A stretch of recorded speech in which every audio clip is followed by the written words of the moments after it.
दीपप्रज्वलन करावं. सर्व मान्यवरांना विनंती, दीपप्रज्वलन करावं.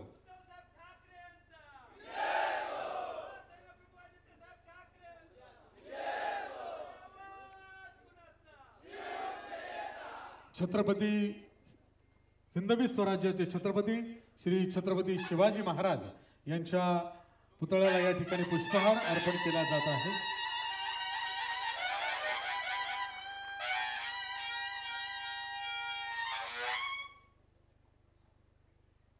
या ठिकाणी दीप प्रज्वलन. मान्यवरांना विनंती,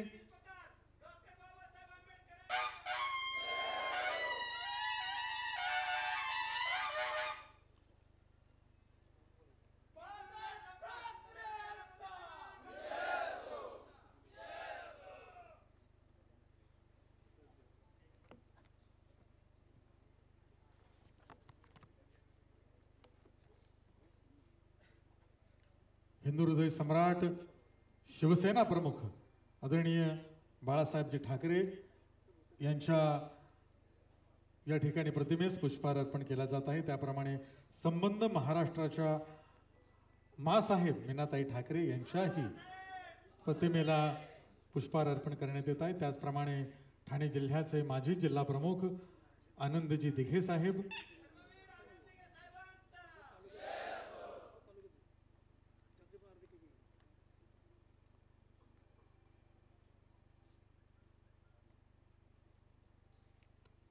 नवी मुंबईचे शिवसेना जिल्हा प्रमुख विठ्ठलजी मोरे साहेब, त्याचप्रमाणे द्वारकानाथजी भोईर साहेब, माजी नगरसेवक माझे मित्र सोमनाथजी भास्कर साहेब आणि इतर सर्व व्यासपीठावर आलेली मंडळी, चेतन नाईक साहेब, त्याचप्रमाणे करणजी मढवी साहेब, आमचे MK मढवी साहेब माजी नगरसेवक,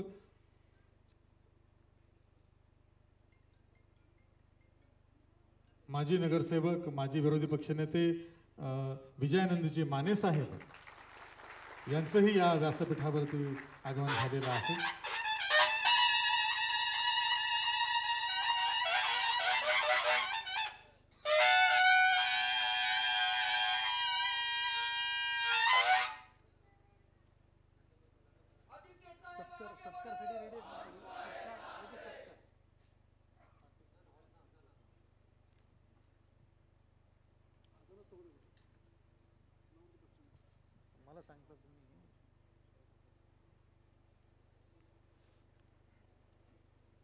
पुन्हा एकदा सर्व मान्यवरांचे खूप खूप आभार आणि धन्यवाद. आपण सर्वांनी कृपया आसनस्थ व्हावं ही नम्र विनंती.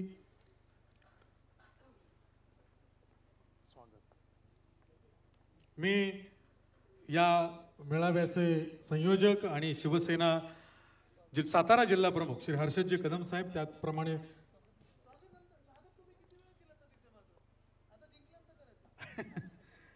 शिवसेना जिल्हा प्रमुख सातारा हर्षदजी कदम साहेब यांना विनंती, आपण आपलं प्रास्ताविक या ठिकाणी करावं. अखंड हिंदुस्थानचा आराध्य दैवत वंदनीय शिवछत्रपती वंदनीय हिंदू हृदय सम्राट शिवसेना प्रमुख बाळासाहेब ठाकरे यांना वंदन करून आदरणीय पक्षप्रमुख महाराष्ट्र राज्याचे माजी मुख्यमंत्री उद्धवसाहेब ठाकरे यांना नमन करतो. त्याचसोबत आमचे नेते, शिवसेना नेते व युवासेना प्रमुख आज या पाटण तालुक्यातील प्रमुख पदाधिकाऱ्यांच्या मेळाव्यासाठी उपस्थित आदरणीय नेते आदित्य साहेब यांना प्रथमतः मी त्यांचे आभार व्यक्त करतो की त्यांनी मला वेळ दिला आहे मेळाव्यासाठी. त्याचसोबत व्यासपीठावरती उपस्थित उपनेते नितीन मानवडे पाटील सर, नवी मुंबईचे जिल्हा प्रमुख विठ्ठलजी मोरे, द्वारकानाथजी भोईर, माजी नगरसेवक MK मडवी साहेब, त्याचसोबत युवासेनेचे उपसचिव करणजी मडवी, उपस्थित व्यासपीठावर चेतनजी नाईक, संपूर्ण व्यासपीठ व समोर बसलेले पाटण तालुक्यातील बांधवांनो आणि मित्रबंधूंनो. साहेब, पाटण तालुक्यातल्या या मेळाव्यासाठी आपण वेळ दिलात. आपला पाटण तालुक्यातल्या या विधानसभेतील या मेळाव्यासाठी मग आपली साहेब ही तिसरी वेळ आहे. म्हणजे निष्ठा यात्रेनिमित्त आपण एकदा आलात, पाटण तालुक्यामध्ये आपले दुसरे तळमावलेस निमित्त आपले दुसरा दौरा झाला. त्याच्यानंतर मी आपली काही दिवसांपूर्वी वेळ मागितली आणि त्वरित आपण मला याची तारीख दिली.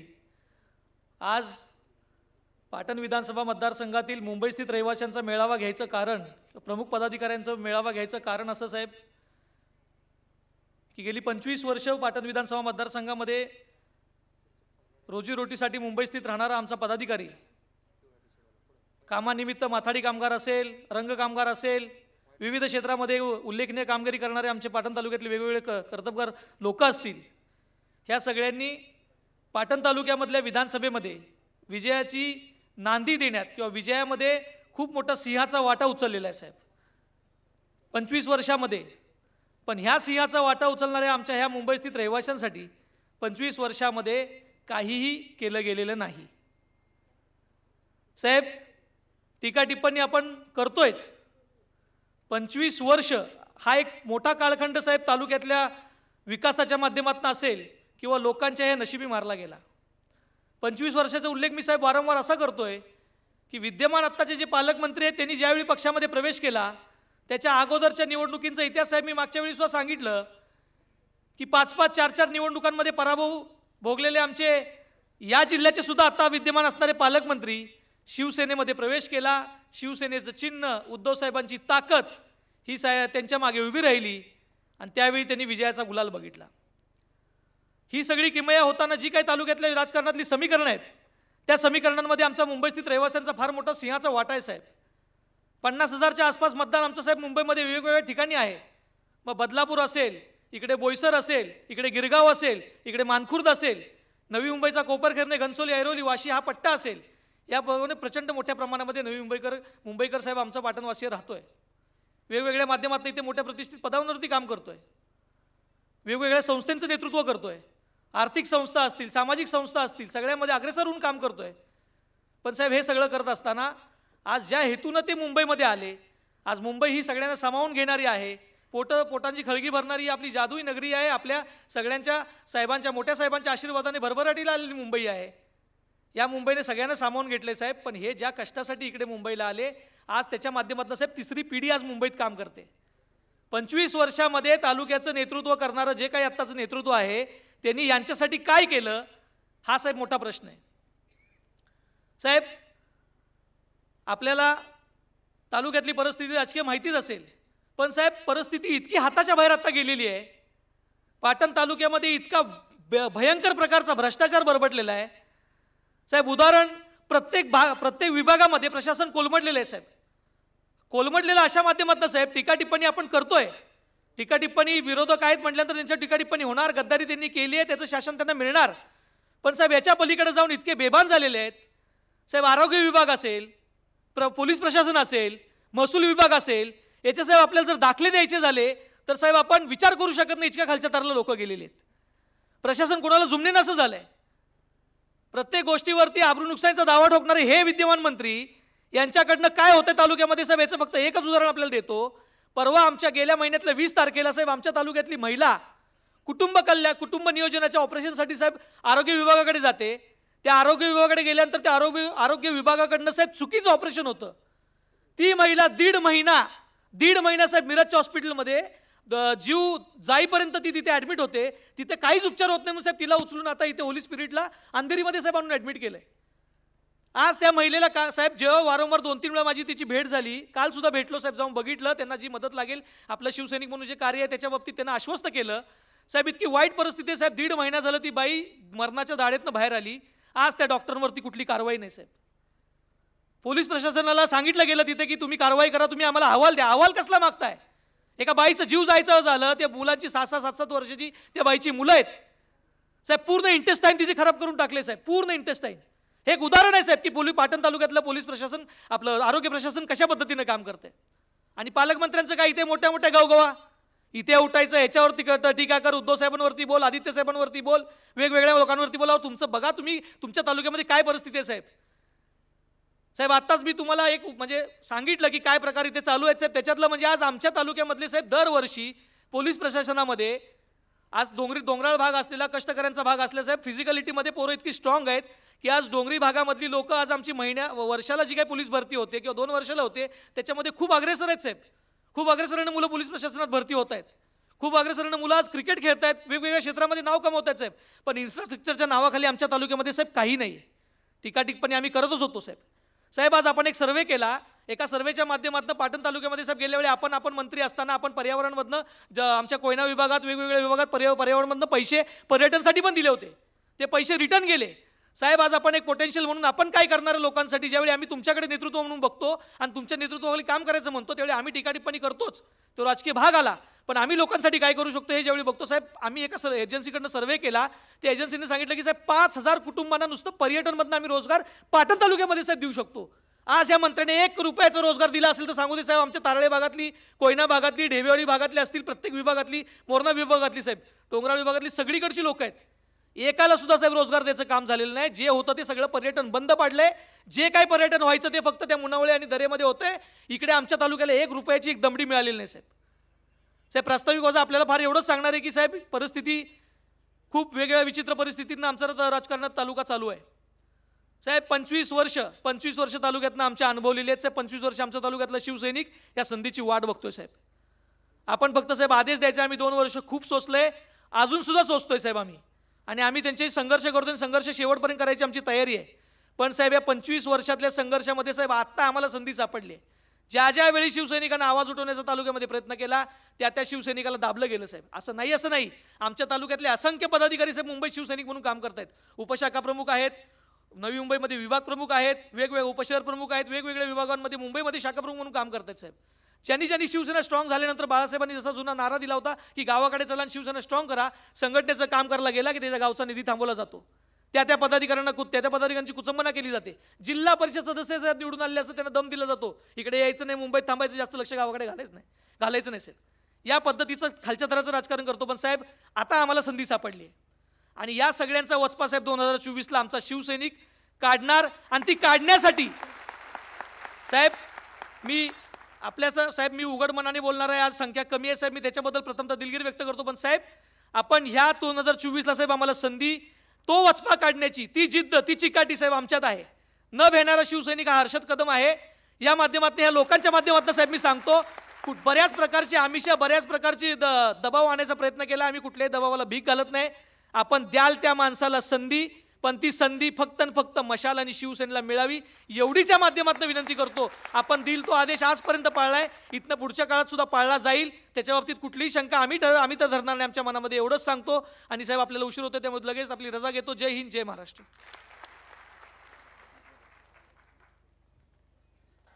धन्यवाद हर्षजी कदम साहेब. यानंतर सत्कार, आपण स्वागत या ठिकाणी घेतो आहोत.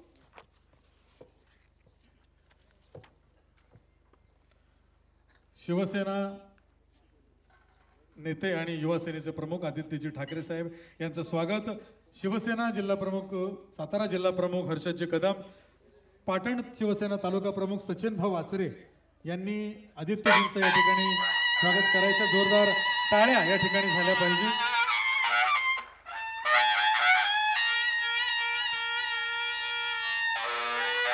शिवसेना उपनेते मान्य श्री नितीनजी बानगुडे पाटील सर, वारीचा हा काळ आहे आणि विठ्ठल पांडुरंगाची मूर्ती विठ्ठल रुक्मिणीची देण्यात आलेली आहे. शिवसेना उपनेते सन्माननीय नितीनजी बानगुडे पाटील साहेब यांचं स्वागत पाटण शिवसेना तालुका प्रमुख सुरेश पाटील साहेब यांनी करावं अशी मी त्यांना नम्र विनंती करतो. तत्पूर्वी नवी मुंबई शिवसेनेच्या वतीने शिवसेना जिल्हा प्रमुख विठ्ठलजी मोरे साहेब, द्वारकानाथजी भोईर साहेब आदित्यजींचं या ठिकाणी स्वागत करतायत. सुरेशजी पाटील साहेब, पाटण तालुका शिवसेना प्रमुख यांनी कृपया प्राध्यापक नितीनजी बानगुडे पाटील साहेब शिवसेनेचे उपनेते यांचं या ठिकाणी स्वागत करायचंय.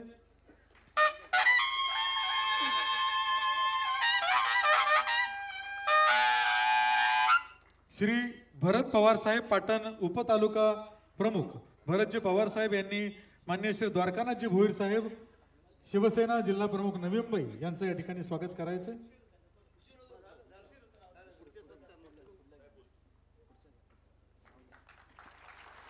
जोरदार टाळ्यांनी स्वागत करूयात शिवसेना नेते आमचे युवासेना प्रमुख आदित्यजी ठाकरे साहेब. जय महाराष्ट्र.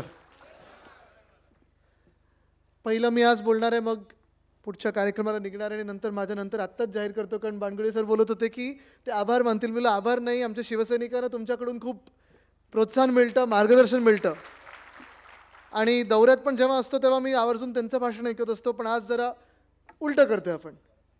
असो आज हर्षद तुम्ही सांगितलं की आज थोडी लोक कमी आहेत. मला वाटतं आपण जेव्हा पहिलंच मला सांगितलं होतं शिवसेना भवनात, तेव्हा आपण सांगितलेलं की साधारण 400-500 आपले जे स्थानिक आहेत लोक त्यांना आपण बोलवणार आहे. जास्ती मोठी सभा आपण नंतर करू कारण पावसाचे दिवस आहेत आणि मी सांगितलं इंडोर करा. पण मला वाटतं आपलं सवय थोडी हीच झालेली आहे की आपण सभा बोलवली की तुम्ही एकदम तुडुंब भरून देता पावसासारखी आणि म्हणून तुम्हाला वाटत असेल थोडी छोटी सभा झाली, पण असं नाही आहे. आज आपण पाहताय की पाऊस जोरात लागलेला आहे. हा रविवार आहे आणि शहरांकडे आमचं थोडं जेव्हा पाऊस असा लागतो आणि थोडे सुट्टीचे दिवस येतात तेव्हा आम्ही सगळे गावाकडे पळत असतो. पण मला हे माहिती आहे की जेव्हा मी दोन्ही वेळ जरा बाबा थोडं दिसू द्या ना इकडचे लोक, थोडे अजून व्हा, थोडे अजून व्हा, साईड स्क्रीनच्या तर मागे जाणे तर बॅट्समनसारखं होतं माझं. ठीक आहे बस राहते. जेव्हा मी दोन्ही वेळा पाटण तालुक्यात आलो, 2 आपण सभा घेतल्या. एक जन आशीर्वाद यात्रेत घेतली होती आणि त्यानंतर मला वाटतं ह्या निवडणुकीच्या आधी जेव्हा जे लवाद होतं लबाडांचं,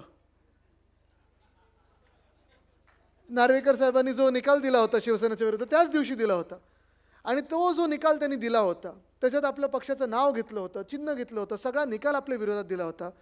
तरी देखील तिथे जे जमलेले हजारो पाटणचे लोक होते, स्थानिक तिकडचे रहिवासी होते, त्यांनी जे प्रेम दिलं, त्यांनी जे आशीर्वाद दिला, त्याच आशीर्वादावर मी कुठेही खचलो नाही. ताकद आपली दुप्पट झालेली आहे. दोन्ही त्या सभा मला आठवतात. पहिली सभा तर अशी झाली होती, नितीनजी आणि मी मला वाटतं आपण गाडीतून येत होतो आणि रोड शो तुम्ही सुरू केला होता. मडवी साहेब हे ऐकण्यासारखं आहे कारण खूप वेळा असं असतं की एखादा रोड शो आपल्याला दिसला, बाईक्स दिसल्या, 1001 बाईक्स दिसल्या की आपल्याला वाटतं ठीक आहे आता सभा विस्कळीत होणार, एवढे लोक इथे आले तर तिथे किती लोक असतील. आणि मी सतत ह्यांना फोन करत होतो, हर्षदजींना बोललो अरे तुम्ही कशाला रोड शो करताय, सभेचं काय ते बोलतात साहेब चिंता करू नका, सभा मोठी आहे. तरी मी थोडं चिडलेलो, मी रागवलेलो, मी हो तुम्ही उगाचचं काहीतरी सांगू नका मला, तुम्ही सभेची वाट नका लावू, मला सभा बघायची आहे, तुम्ही मला उगाचचं रोड शोमध्ये व्यस्त ठेवू नका. तो रोड शो पाऊण 1 तास चालला. तसं बसं आम्ही सभेच्या ठिकाणी पोहोचलो आणि समोरून फटाके दिसायला लागले. म्हणजे ठीक आहे नुसतं फटाके असतील आणि आपल्यासोबत ते लोक असतील. तिथे गेल्यानंतर समोरचा रस्ता तुडुंब भरलेला, डावीकडे उजवीकडे रस्त्यात लोकच लोक, मागे लोक आणि आमची रोड शोची लोक पोचायचे बाकी होते. मी कसं बसं त्या स्टेजवर पोचलो पण एवढी गर्दी, डी नाही काही नाही, सगळीकडे चारी बाजूला लोक होती, गच्च्यांमध्ये खिडक्यांमध्ये आणि तेच वातावरण ह्या दुसऱ्या सभेत दिसलं आणि तेच वातावरण आत्ता जे मतदान झालेलं आहे त्याच्यातही दिसलेलं आहे आणि पुढच्या निकालात देखील दिसणार आहे. मी आज खास करून आभार मानायला आलो सगळ्याच पाटणच्या आपल्या लोकांचे, कारण आपण प्रेम दाखवलं, महाविकास आघाडीवर प्रेम दाखवलं, उद्धव साहेबांवर, उद्धव बाळासाहेब ठाकरे या व्यक्तीवर विश्वास दाखवलेला आहे, शिवसेना उद्धव बाळासाहेब ठाकरे या पक्षावर विश्वास दाखवलेला आहे आणि जे मतदान झालेलं ते फार बोलकं आहे, येणाऱ्या काळाचे ते चिन्ह आहे. आणि मी तुम्हाला आत्ता सांगतोय येणारं सरकार हे आपलं आहे आणि तिथून आपला आमदार देखील असणार आहे. तिकीट देण्याचं माझ्या हातात नाही, ते उद्धव साहेबांच्या हातात आहे. म्हणून नाव वगैरे जाहीर करू शकत नाही, पण नक्कीच आपला आमदार तिकडचा हक्काचा आमदार आणि आपला आमदार म्हणजे आपल्या पक्षाचा तर आहेच, पण तुमचा आमचा सामान्य नागरिकांचा आमदार आपल्याला विधान भवनात पाठवायचा आहे. ज्याला मस्ती नसेल, ज्याला माज नसेल, खोटं बोलण्याची सवय नसेल आणि जो नम्रपणे सर्वांसमोर झुकेल आणि काम करेल असा आमदार आपल्याला पुन्हा एकदा तिथे पाठवायचा आहे. आज आपण पाहतो देशात जे परिवर्तन झालेलं आहे आपल्याला कदाचित वाटत असेल त्यावेळी मी सगळीकडे बोलायचो, मी बोलायचो, संजय राऊत साहेब बोलायचे, नितीन सर बोलायचे, सगळेच बोलायचे, आम्ही सगळेच बोलायचो त्यावेळी की परिवर्तन घडणार, ह्या देशामध्ये बदल आपण घडवणार आणि आपण बदल घडवणारे लोक आहोत. आपला हा देश कधी हुकुमशाही पाळत नाही, हुकुमशहाला कधी डोक्यावर बसवत नाही आणि ह्या गेल्या निवडणुकीत लोकसभा 2024च्या निवडणुकीत आपण दाखवलं होतं कितीही कोणी आपल्या डोक्यावर बसायचा प्रयत्न केला तरी आपण त्यांना डोक्यावर बसू देत नाही. हा भारत देश आहे, इथे तानाशाही चालत नाही, संविधान विरोधी लोक चालत नाहीत. त्यावेळी अनेक माझे मित्र सांगायचे, जेव्हा एक्झिट पोल पण आले तेव्हा पण माझे मित्र मला सांगत होते, अरे आदित्य तू काय बोलतोयस, 350 तर एक्झिट पोलमध्ये दाखवतात, 400 एक्झिट पोलमध्ये दाखवतात, तू राजकारणात असशील पण तुला कळतं का तू काय बोलतोयस. आणि मी सगळ्यांना सांगायचो की भाजप हा पक्ष 220 ते 240च्या पुढे जात नाही. ज्या दिवशी निकाल आले मला अनेक मित्रांचे फोन आले की अरे तुझं काय वेगळं सेटिंग होतं का तिथे. मी बोललो मी ज्योतिषी नाही आहे, मी कोणाचा चेहरा काही वाचू शकत नाही, पण मला लोकांच्या मनात काय आहे ते कळतं. गेले 10 वर्ष गेले 10 वर्ष आपण एकाच व्यक्तीची मन की बात ऐकत होतो आणि आपल्याला वाटत होतं ही व्यक्ती मन की बात करते म्हणजे 100 कोटी जनता 120 कोटी जनतेची मन की बात करते. पण नंतर आपल्याला कळायला लागलं साधारणपणे 2023-24 पर्यंत लोकांचे डोळे उघडायला लागले आणि लोक बोलायला लागली होती की तुमच्या मनात जे आहे ते आमच्या हृदयात नाही, आमच्या मनात नाही आहे. तुम्ही जे बोलता ते भलतंच काहीतरी, आम्ही जे बोलतो ते काहीतरी वेगळं आहे. आम्ही जे बोलतोय ते आमच्या शेतकऱ्यांबद्दल बोलतोय, आम्ही जे बोलतोय महिलांबद्दल बोलतोय, महिला हिताबद्दल बोलतोय, जनहिताबद्दल बोलतोय, आम्ही तरुणांच्या नोकऱ्यांबद्दल बोलत आहोत, आम्ही बेरोजगारीबद्दल बोलत आहोत. तुम्ही जे बोलत आहात ते धर्माधर्मामध्ये वाद निर्माण करण्याची गोष्ट बोलत आहात. तुम्ही जे बोलत आहात ते जातींमध्ये वाद निर्माण करण्याची गोष्ट बोलत आहात. तुम्ही जे बोलत आहात ते लोकांना वेगळं करण्याचे बोलत आहात. डिवाइड अँड रूलचा तुमचा कायदा जो आहे तो आम्हाला मान्य नाही. परिणाम हा झाला, आपण पाहिलं असेल जे उत्तर प्रदेश जिथून एका वेळी भाजपला 80 मधून 72 सीट आलेल्या, मागच्या वेळी देखील अशाच काहीतरी आलेल्या, 7-8 कमी पडल्या होत्या. यावेळी भाजपनी उत्तर प्रदेशमध्ये जो निकाल प्राप्त केलेला आहे तो 50 की 54 वर अडकलेले आहेत. पण आपण पाहिलं असेल सपा आणि काँग्रेसला एक वेगळं तिथे मत मिळालेलं आहे आणि तिथे अयोध्येत देखील विजय हा इंडिया आघाडीचा झालेला आहे. आपण पहा ना, पूर्ण भारत देशात पहा, उत्तरेपासून दक्षिणेपर्यंत पहा, जिथे जिथे भगवान श्री राम स्वतः गेलेले आहेत, त्यांचा सहवास तिथे लाभलेला आहे, तिथे कुठेही त्या तीर्थक्षेत्रामध्ये भाजपची एक सुद्धा सीट निवडून आलेली नाही. कारण आपण जे इंडिया आघाडी म्हणून पाळतो ब्रीदवाक्य ते भाजप पाळत नाही. आपलं ब्रीदवाक्य हेच आहे, रघुकुल रीत सदा चली आए, प्राण जाय पर वचन न जाय. आणि भाजप बोलतं की सगळं काही जाय पण सत्ता न जाय. हे असं चालत नाही. 2014ला ज्या प्रकारे आपण त्यांच्या सोबत होतो, 2019ला पण आपण एक संधी दिली होती. आपल्याला वाटलं होतं देशात काहीतरी वेगळं घडू शकेल. आपल्याला वाटलं होतं ह्या देशात काहीतरी भलं आपण करू शकू, लोकांचं शेतकऱ्यांचं भलं करू शकू, महिलांना सुरक्षा एक वेगळी आपण देऊ शकू. पण आज आपण पाहतोय जे गेल्या 10 वर्षात जे चित्र होतं, जी हुकुमशाही आपल्यावर लादली जात होती, जे पत्रकार आहेत त्यांना देखील माहिती आहे, त्यांनी काही वेगळं लिहिलं की त्यांच्यावर केस यायची. आता तो एक टेलिकम्युनिकेशन ॲक्ट येतोय, सगळे जे यूट्यूबर आहेत त्यांना ते आता डायरेक्ट आणत आहेत कायद्याच्या.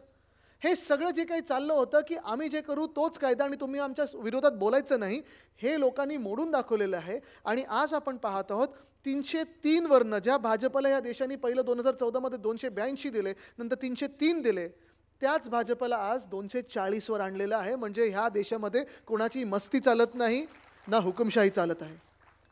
आणि याचं कारण एकच आहे, जे वाटायला लागलं होतं की हे देश म्हणजे आमची प्रॉपर्टी, आम्ही काही केलं तरी चालेल, पक्ष फोडले तरी चालेल. आता मध्यंतरीच्या काळात निवडणुकीच्या आधी कोणीतरी बोलत होतं की मी पुन्हा येईन बोललो आणि 2 पक्ष फोडून आलो. त्याच्यानंतर एक परिवार फोडलं त्यांनी. पण आज निकाल काय दिला? आज तुम्ही विचार करा, जे इथे शिवसैनिक आहेत, कारण पाटणचे अनेक आपण वेगळ्या विचारधारेचे इथे लोक असू शकाल, पण आज जो निकाल मिळालेला आहे आपल्याला, निकाल जो प्राप्त झालेला आहे महाराष्ट्रामध्ये, आपण शिवसेना म्हणून लढलो ते कसे लढलो. आज या मंचावर सगळे जे नेते आहेत आपण सर्वांना देखील माहिती आहे आपण कसे लढलो. गेली 2 वर्ष आपल्या राज्यामध्ये एक घटनाबाह्य सरकार बसवलं गेलं. गेली 2 वर्ष आपल्या राज्यामध्ये कायदा सुव्यवस्था आपण पाहताय चिंदडे उडवलेले आहेत. गेली 2 वर्ष गुंडांचं राज्य, गेली 2 वर्ष गुंड जाऊन मंत्रालयामध्ये रील बनवतात, गेली 2 वर्ष कुठचाही कायदा पाळला जात नाही आणि गेले 2 वर्ष इलेक्शन कमिशन ऑफ इंडिया भाजपच्या ऑफिसमधून चालते की काय असं वाटायला लागलं होतं. आपला पक्ष 40 आमदार फोडले, 12 खासदार फोडले, मुंबईसारख्या शहरामध्ये 50 नगरसेवक फोडले. आणि हे सगळं करून जे जनतेने आपल्याला आशीर्वाद दिला, ज्या जनतेने आपल्याला प्रेम दिलं, आपण आज 9 वर आहोत या महाराष्ट्रामध्ये. एक सीट त्यांनी चोरलेली आहे, ती सीट पण आपण घेणार म्हणजे घेणारच. 10वी सीट आपण लागेल. पण जगातला सर्वात मोठा पक्ष म्हणणारा, त्यांचे मित्रपक्ष म्हणजे ED, CBI, गद्दार गँग आणि राष्ट्रवादीतून फुटलेली गँग, हे सगळं करून ते पण 9 वर आहेत आणि आपण पण 9 वर आहोत. ही महाराष्ट्राची ताकद आहे. आणि आज मी सांगत आहे की येणारी सत्ता आपली आहे, येणारा काळ आपला आहे. कारण आज महाराष्ट्रामध्ये जी राजकीय संस्कृती एक बिघडलेली आहे, जे वातावरण झालेलं आहे, कोणालाच पटत नाही आहे. आज तुम्ही मला सांगा कुठच्या जिल्ह्यामध्ये समृद्धी आहे, सुख शांती समृद्धी आहे, तुम्ही मला सांगा. पुण्यासारख्या शहरामध्ये एका बाजूला आपण पाहतोय कोण पोर्शे घेऊन कोणाच्या तरी अंगावर घेऊन जाते, त्याला काय शिक्षा मिळते? निबंधल्या. बरोबर आहे, नंतर बेल काय होते. तसंच दुसऱ्या बाजूला ती कोयता गँग आहे, अमुक गँग आहे, तमुक गँग आहे, हे तर सुरूच आहे. पण ड्रग्सचा जो मार सुरू आहे तिथे, ड्रग्सचं जे काही तिथे चालू आहे धुमाकूळ, हा कुठून येतो? हे सगळे ड्रग्सचा साठा कुठच्या पोर्टमधून येत आहे, कुठच्या राज्यातून येत आहे, कुठे पकडला जातोय की नाही जातोय, हे सगळं एका बाजूला असताना पर्यावरणाचे तर पुण्यात हाल चालूच आहेत. तसं मला वाटतं आपल्या प्रत्येक जिल्ह्यामध्ये कुठच्याही नागरिकाला तुम्ही विचारा, प्रत्येक नागरिकास त्रस्त आहे, प्रत्येक नागरिकास हैराण आहे. आणि भाजपला हे कळलेलं आहे, मिंदे गँगला हे कळलेलं आहे, चिंदी चोरांना हे कळलेलं आहे की त्यांचं सरकार जात आहे. आणि जात असल्यामुळे काल परवाकडे जे अर्थसंकल्प मांडला होता, तो गाजर अर्थसंकल्प, त्याच्यात आपल्याला काय मिळालं तर भोपळा मिळाला, बाकी काही मिळालं नाही. 2 गोष्टी त्याच्यातून ते देण्याचा प्रयत्न करत आहेत. एक म्हणजे 7 हॉर्स पॉवर पंपची वीज आहे, पण ते पण तुम्ही लक्षात घ्या, हे या निवडणुकीपर्यंतचं आहे, त्याच्यापुढे हे देणार नाहीत. आणि जी भाजप आत्ता ह्या क्षणापर्यंत म्हणजे निवडणुका हारेपर्यंत, आणि ही हारच आहे त्यांची, जिंकलेले नाही आहेत. ज्यांना वाटत होतं 400 पार जातील, जेव्हा 200 वर येतात तेव्हा ते जिंकलेले नाहीत, हरलेले आहेत. ह्या देशाने त्यांना हरवलेलं आहे, त्यांच्या मानसिकतेला हरवलेलं आहे.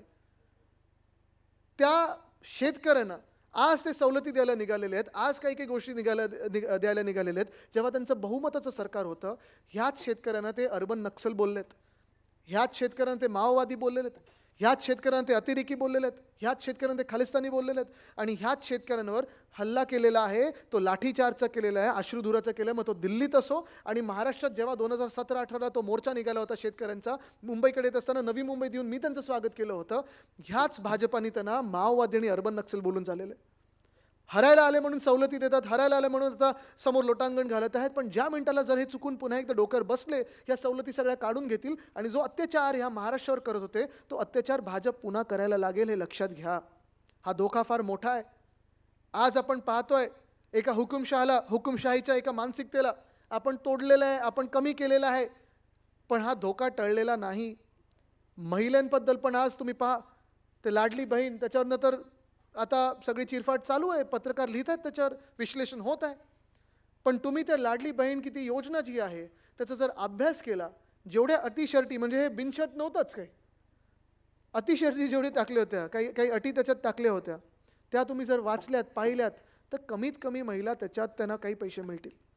आणि तुम्ही मला सांगा, जे काही प्रति महिना त्यांना मिळणार आहे 1,500 रुपये, आजच्या महागाईच्या काळात कोणाला हे काही भागणार आहे का त्याच्यात काही? आपलं महाविकास आघाडीचं आपण ठाम सांगितलेलं आहे की प्रत्येक महिलेला आपण 8,500 रुपये देणार म्हणजे देणार.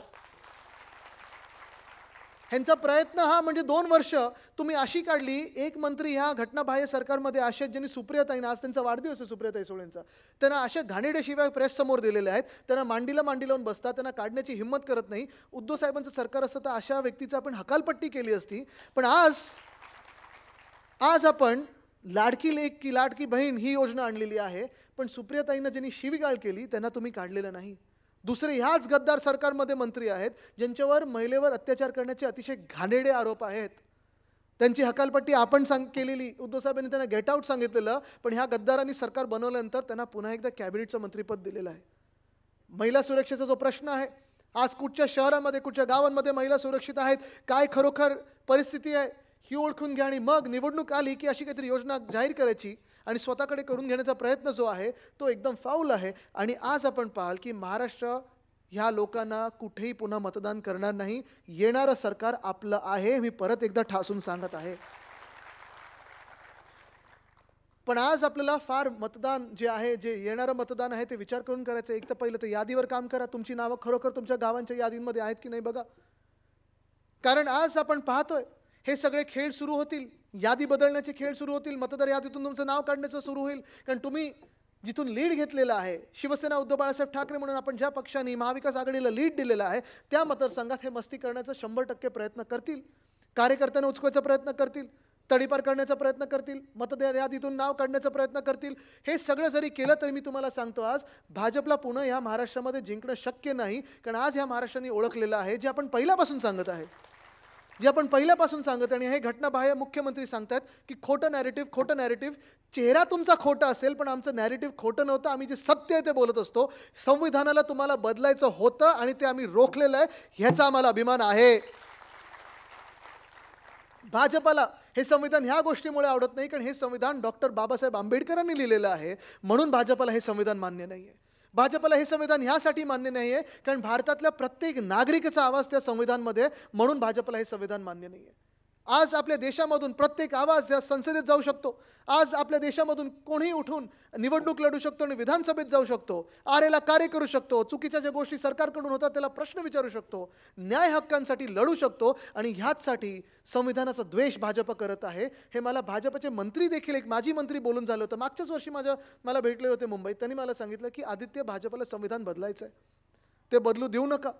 4 की 5 भाजपचे उमेदवार हे बोलून झालेलं, पंकजाताईंनी देखील बोलून झालेलं आहे की 405 द्या, कारण आम्हाला संविधान बदलायचं आहे. पण आपण हे संविधान बदलण्यापासून त्यांना आत्ता जे रोखलेलं आहे ते पुन्हा एकदा अशीच आपली पकड ठेवायला लागणार. जर महाराष्ट्र, हरियाणा किंवा झारखंडमध्ये ह्यांचा विजय झाला, त्यांची पकड परत घट्ट होणार या देशावर. आणि संविधान जे डॉक्टर बाबासाहेब आंबेडकर जे महामानव आहेत त्यांनी जे संविधान दिलेलं ते बदलून तुम्हाला भाजपचं संविधान तुमच्यावर लादतील. मान्य आहे ते?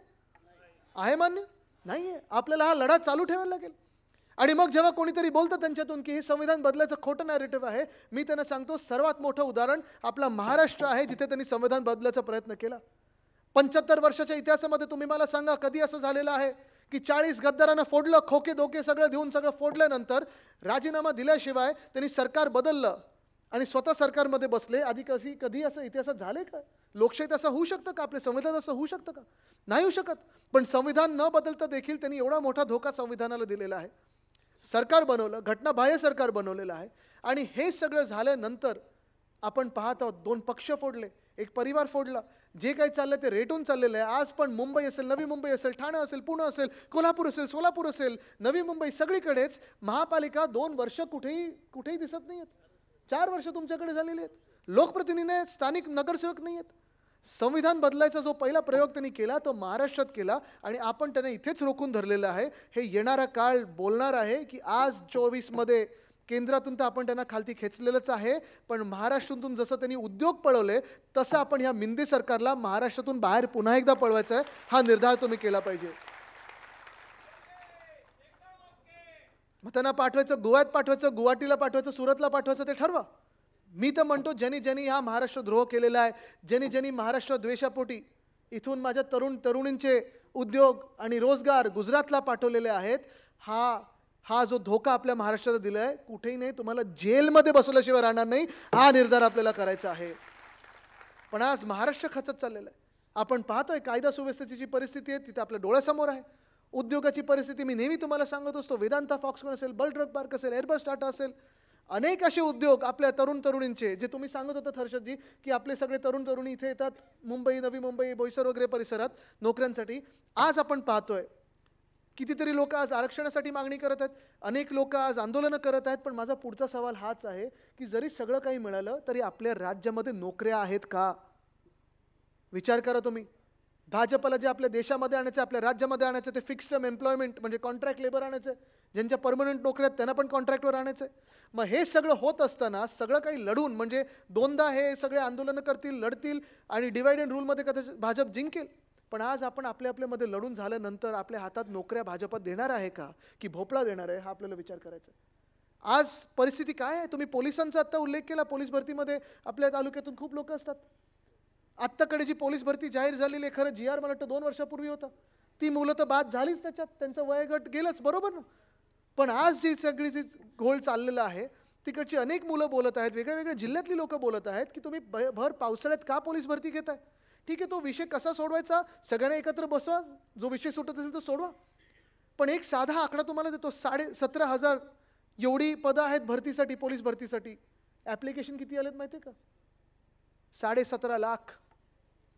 ही आज महाराष्ट्राची परिस्थिती आहे. त्या ॲप्लिकेशनमध्ये कोणी LLB केलेलं आहे, कोणी B फार्मा केलेलं आहे, कोणी MCOM केलेलं आहे, कोणी काय MPhil केलेलं आहे.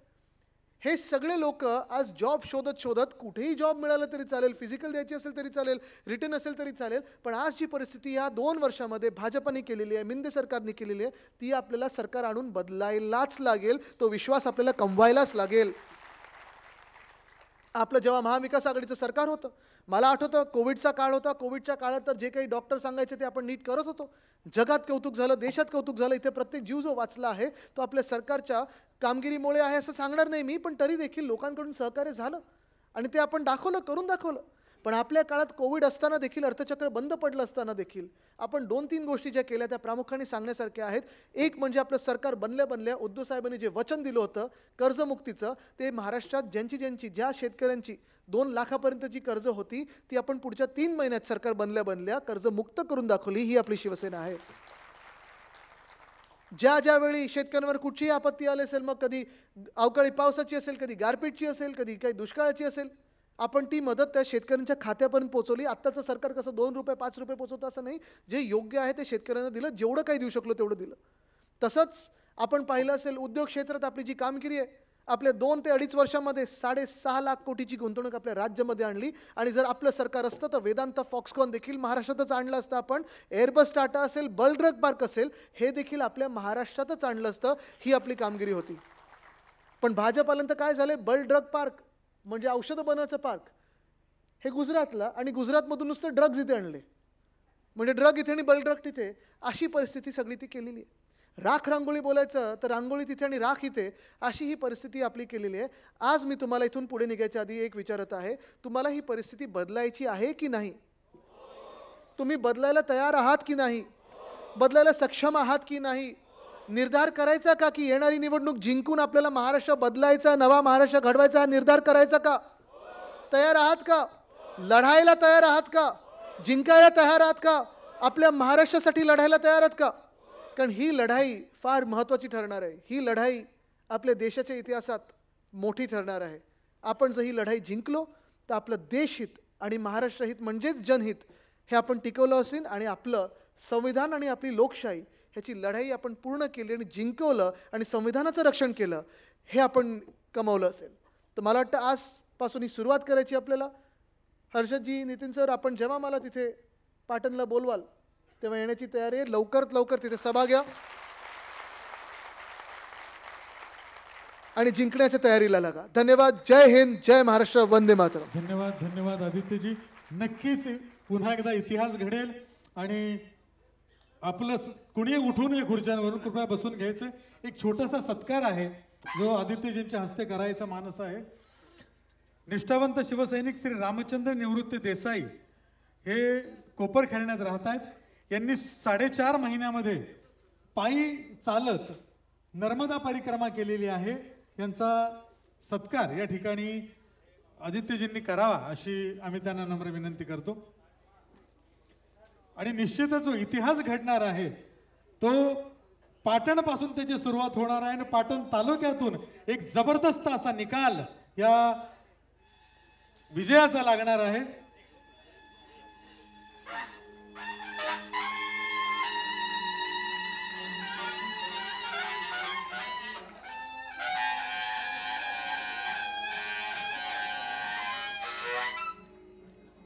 रामचंद्र निवृत्ती देसाई यांनी 4.5 महिन्यामध्ये पायी चालत जाऊन नर्मदा परिक्रमा केलेली आहे. त्यांचं सत्कार आदित्यजींनी करावा अशी मी त्यांना नम्र विनंती करतो. प्रेक्षकांनी कुणी उठू नका खुर्च्यांवरून. नितीनजी वानगुडे पाटील साहेब यांचे विचार ऐकायचेत आपल्याला.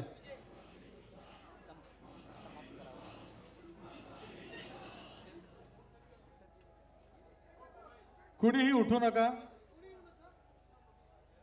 आदित्यजींना थोडी घाई असल्या कारणानं ते या ठिकाणी आपणा सर्वांची रजा घेत आहेत. आपण कृपया बसून घ्या सर्वजण.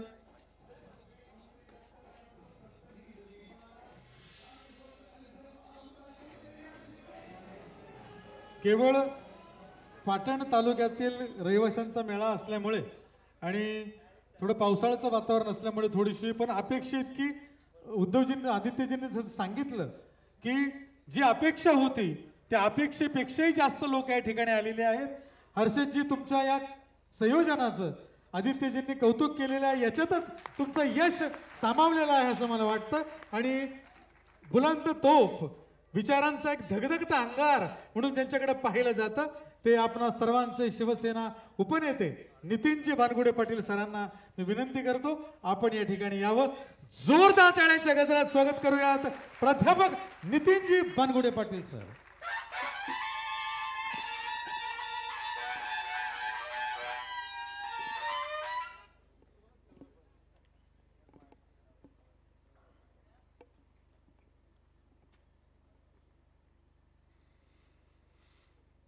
महाराष्ट्राचं कुलदैवत छत्रपती शिवाजी महाराज वंदनीय हिंदुहृदय सम्राट शिवसेना प्रमुख बाळासाहेब ठाकरे, शिवसेना पक्षप्रमुख आदरणीय उद्धवसाहेब ठाकरे, ज्यांच्या अस्तित्वानं वर्तमान मोहरतो आणि भविष्यकाळ घडण्यासाठी आतुर होतो, महाराष्ट्र हिताच्या प्रत्येक प्रश्नावर ज्यांनी स्वतःच्या आवाजाने आदित्यजी बोले आणि सरकार हाले अशी परिस्थिती निर्माण केली, ते शिवसेना नेते, युवासेना प्रमुख आदित्यजी ठाकरे, पाटण विधानसभा मुंबई स्थित रहिवाशांच्या या जाहीर मेळाव्यासाठी या ठिकाणी उपस्थित असलेले आणि ज्यांच्या संयोजनातून हा मेळावा पार पडतोय ते जिल्हा प्रमुख हर्षदजी कदम, सन्माननीय द्वारकानाथजी भोईर, सन्माननीय विठ्ठलजी मोरे, सन्माननीय मडवीजी, नवी मुंबई परिसरातले आणि पाटण विभागातले शिवसेनेचे सर्व पदाधिकारी आणि उपस्थित आपण सर्व. खरं तर आदित्यजींनी सगळ्याच विषयांना स्पर्श केलाय. मी सुरुवातीलाच आपल्या सगळ्यांचं कौतुक आणि अभिनंदन करतो. पाटणच्या विकासासाठी आपण सगळे एक आहात, एकत्र आला आहात. खरं तर सह्याद्रीच्या पर्वतरांगांनी सजलेलं आणि निसर्ग संपदेनं मोहरलेलं एक देखणं शिल्प म्हणजे पाटण तालुका.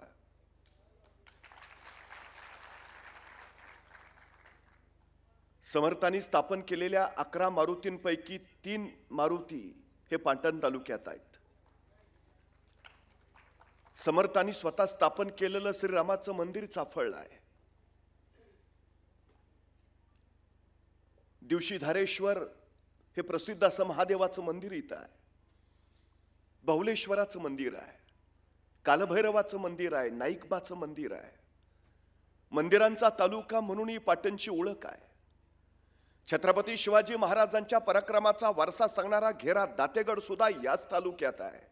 गुणवंतगड इथं आहे. वाल्मिकी ऋषींच्या तपाचं ठिकाण म्हणून प्रसिद्ध असलेलं हे स्थान कोयना अभयारण्यानं पशु पक्षी प्राण्यांचं निसर्ग संपदेचं माहेरघर झालेलं आहे. पण दुर्गम डोंगर रांगा असल्यामुळं औद्योगिकरणाचा अभाव, रोजगाराचा अभाव आणि त्यासाठी रोजी रोटीसाठी ही सगळी माणसं पुण्या मुंबईला स्थायिक झाली. खरं तर महाराष्ट्राची भाग्यलक्ष्मी म्हटलं जाणारं कोयनेचं धरण पाटण तालुक्यात आहे. महाराष्ट्र उजळवण्याचं सामर्थ्य असलेला हा पाटण तालुका स्वतःचे आयुष्य उजळवण्यासाठी मात्र मायपंढरी सोडून कोसो दूर येतो, ही तिथली सगळ्यात मोठी खंत आहे. उद्याच्या भविष्यातल्या पिढ्यांनी मग नेमकं करायचं काय? का त्यांनी असंच परत मायपंढरी सोडून बाहेर भटकायचं? हा यांच्या मनामध्ये असलेला सगळ्यात मोठा प्रश्न आहे. ही सगळी मंडळी मुंबईमध्ये आली. या मुंबईमध्ये त्यांनी स्वतःचं विश्व उभा केलं. पण आता आम्हाला प्रश्न असा पडायला लागलाय की जोपर्यंत उद्धवजी ठाकरे महाराष्ट्राचे मुख्यमंत्री होते, महाराष्ट्रातला एकही उद्योग गुजरातला गेला नाही. किंबहुना जोपर्यंत उद्धवजी ठाकरे मुख्यमंत्री आहेत, आपल्याला एकही उद्योग गुजरातला नेता येणार नाही. यासाठी ज्यांनी गद्दारी घडवून आणली आणि महाराष्ट्रातला एक एक उद्योग गुजरातला पळवला. आता इथले उद्योग जर गुजरातला गेले तर आमच्या पाटण तालुक्यातल्या जनतेनं परत जायचं कुठं? हा सगळ्यात महत्वाचा प्रश्न आहे. गेल्या 1.5-2 वर्षात महाराष्ट्राच्या राजकारणाच्या पुलाखालून बरचसं पाणी वाहून गेलं. खरं तर इतिहास असं सांगतो, देवगिरी पडली आणि खिलजीला वाटलं आता महाराष्ट्र संपला. विजयनगर पडलं आणि पातशाह्यांना वाटलं आता महाराष्ट्र संपला. मिर्झा आला, पुरंदरचा तह झाला आणि वाटलं आता महाराष्ट्र संपला. खाशा शंभूराजांची भ्याडपणे हत्या केली आणि औरंग्याला वाटलं आता महाराष्ट्र संपला.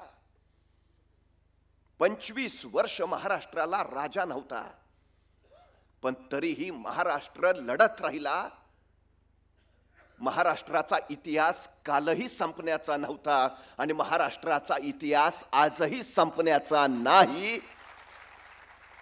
महाराष्ट्र संपत नसतो, महाराष्ट्र संपवत असतो. हे महाराष्ट्रानं वेळोवेळी सिद्ध केलंय. त्या महाराष्ट्राच्या कल्याणासाठी, हितासाठी वंदनीय हिंदुहृदय सम्राट शिवसेना प्रमुख बाळासाहेब ठाकरे यांनी शिवसेना स्थापन केली. पण अनेकांना अनेक वेळा वाटलं मग तो काळ आणीबाणीचा असेल, आता शिवसेना संपली. अनेक नेते शिवसेनेला सोडून गेले, आता शिवसेना संपली. 95ला सत्तेत आलेली शिवसेना 99ला सत्तेतून गेली आणि अनेकांना वाटलं आता शिवसेना संपली. उद्धवजी ठाकरे मुख्यमंत्री झाले, मुख्यमंत्री पदावरनं ते पाय उतार झाले आणि अनेकांना वाटलं आता शिवसेना संपली.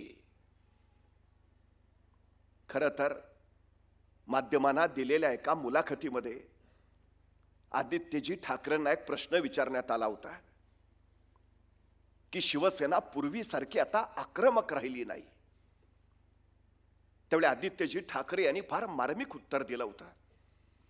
ते म्हटले की ओबडदोबड दगडातून ज्यावेळी मूर्ती तयार करायची असते त्यावेळी घाव घालावे लागतात, एकदा मूर्ती तयार झाली की मग घाव घालायचे नसतात. शिवसैनिकांनी आपल्या रक्ताचं पाणी करून ही मूर्ती घडवली,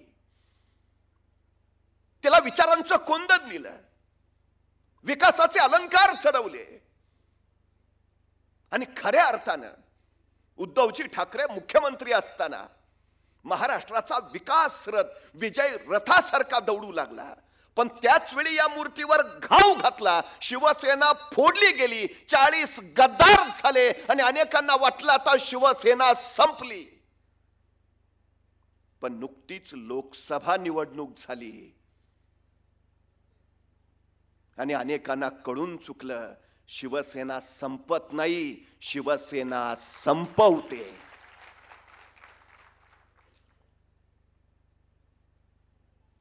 भाजपनं शिवसेनेचे 13 खासदार फोडले आणि महाराष्ट्रानं भाजपचे 14 खासदार पाडले. हा महाराष्ट्र आहे.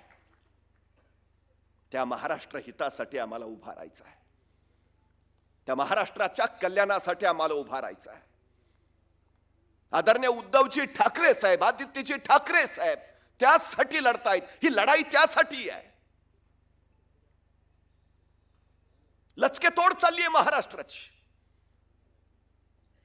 लाखो नोकऱ्या देणारा भारतीय वित्तीय सेवा केंद्र म्हणजे IFSC सेंटर गुजरातला हलवलं, वेदांता फॉक्सकॉन गुजरातला हलवलं, टेस्लाचा प्रकल्प गुजरातला हलवला, पाणबुडीचा प्रकल्प गुजरातला हलवला, बल्क ड्रग पार्क गुजरातला हलवलं. एक नाही दोन नाही 16 प्रकल्प गुजरातला हलवले. एअर इंडियाचं कार्यालय गुजरातला, महानंदा डेअरीचं व्यवस्थापन गुजरातला. आता तर महाराष्ट्राचं 56 TMC पाणीही गुजरातला नेणार आहेत म्हणे. महाराष्ट्रातल्या तरुणांच्या तोंडचा रोजगाराचा घास पळवला जातोय. आज महाराष्ट्रातली 47% तरुणाई बेरोजगार आहे. शासकीय भरतीच्या जेवढ्या परीक्षा झाल्या अशी एकही परीक्षा नाही की ज्याच्यामध्ये घोटाळा झाला नाही, गोंधळ झाला नाही. मग ती तलाठी भरतीची परीक्षा असू द्या, पेपर 200 मार्काचा, मार्क पडले 214. परवा 12वीची नीटची एक्झाम गोंधळ, CETची एक्झाम गोंधळ. अर्थसंकल्प जाहीर झाला, मग अशी आदित्यजींनी त्याचा उल्लेख केला. लाडकी बहीण योजना आणली, पण ज्या अटी शर्ती पार करतील, निकषात बसतील त्याच लाडक्या बहिणींना लाभ होईल. मग ज्या बसणार नाहीत त्या काय बहिणी नाहीत?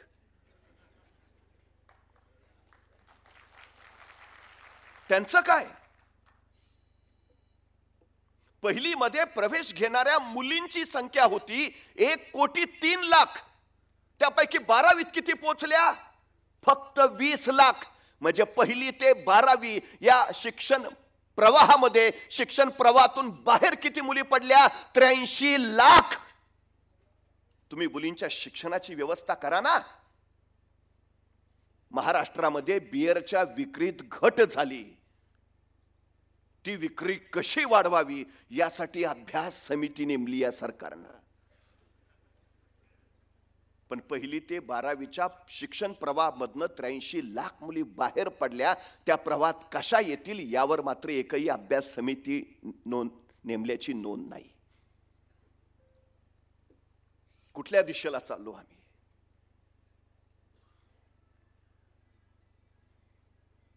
कायदा व्यवस्थेचा तर पुरता बोजवारा उडाला इथं.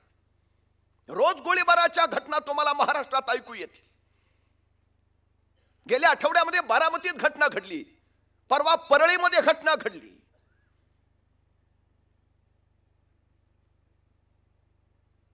जो बाजूला त्या ड्रगचा नशेचा बाजार सुरू झाल्याचं चित्र दिसतं. महाराष्ट्राच्या नव्या पिढीला आपण कुठं घेऊन निघालो आहोत? हे सगळं बघितल्यावर आमच्या लक्षात येतं की नेमकं काय चाललंय, का उभा राहायचं आहे, का लढायचं आहे. गेल्या 517 दिवसामध्ये 3900 शेतकऱ्यांनी आत्महत्या केल्या महाराष्ट्रात. रोज सरासरी 5 ते 6 शेतकरी महाराष्ट्रात आत्महत्या करतायत. उद्धवजी ठाकरे मुख्यमंत्री झाले, पहिला निर्णय घेतला 2 लाखापर्यंत विनाअट विनाशर्त कर्ज मुक्ती देण्याचा, 7 बारा कोरा करायचा. आता सुद्धा आमची मागणी होती की शेतकऱ्यांना कर्जमुक्त करा, नाही केलेली. हे शेतकऱ्यांच्या विरोधातलं सरकार आहे. बांधावर राबणाऱ्या शेतकऱ्याच्या डोईवर सुखाचं छत्र उभा राहिलं पाहिजे, कारण तो जगाचा पोशिंदा आहे. शिवसेना आदरणीय उद्धव साहेब ठाकरे सातत्यानं शेतकऱ्यांसाठी लढतायत. ते यासाठी आपण सगळी शेतकऱ्यांची पोरं आहोत. त्यामुळे आज आता आपल्याला हा विचार करायला हवा. लोकसभेची निवडणूक लोकशाही आणि संविधानाच्या रक्षणाची झाली. आता महाराष्ट्राच्या विकासाचं रक्षण करणारी निवडणूक तोंडावर आहे. महाराष्ट्र अस्मितेचं रक्षण करणारी निवडणूक तोंडावर आहे. महाराष्ट्राच्या स्वाभिमानाचं रक्षण करणारी निवडणूक तोंडावर आहे. एकूण परिस्थिती बघितली तर आज सर्वसामान्य माणसाच्या मनात प्रश्न आहे, कुठं नेऊन ठेवलाय महाराष्ट्र माझा? आपल्या कर्तृत्वानं त्याला उत्तर देण्याची ही वेळ आहे. नाहीतर उद्याची पिढी आपल्याला विचारेल, महाराष्ट्र खिळखिळा केला जात होता त्यावेळी तुम्ही काय करत होता? महाराष्ट्राचे लचके तोडले जात होते त्यावेळी तुम्ही काय करत होता? महाराष्ट्रातला रोजगार पळवला जात होता, तुम्ही काय करत होता? महाराष्ट्रातला शेतकरी आत्महत्या करत होता त्यावेळी तुम्ही काय करत होता? त्यावेळी आम्हाला सांगता आलं पाहिजे, बाळा येणाऱ्या काळात असं काहीही घडणार नाही, कारण आम्ही उद्धवजी ठाकरे यांच्या खांद्याला खांदा लावून लढत होतो. त्यामुळे पुढचे 90 दिवस महाराष्ट्राचं भविष्य घडवण्यासाठी अत्यंत महत्वाचे आहेत. मुंबईमध्ये तुम्ही हिंदुहृदय सम्राट शिवसेना प्रमुख बाळासाहेब ठाकरेंच्या विचारांचा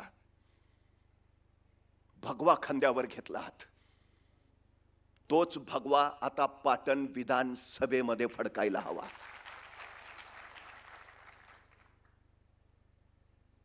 आज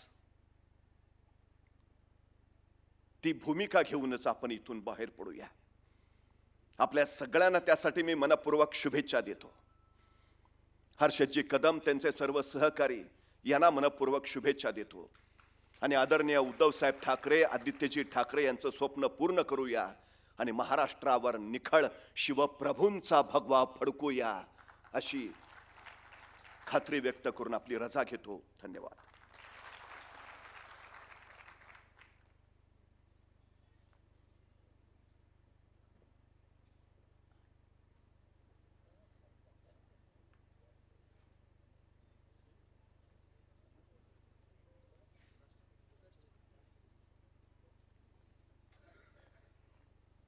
सर्वांना नम्र विनंती, आपण राष्ट्रगीतेसाठी उभं राहावं.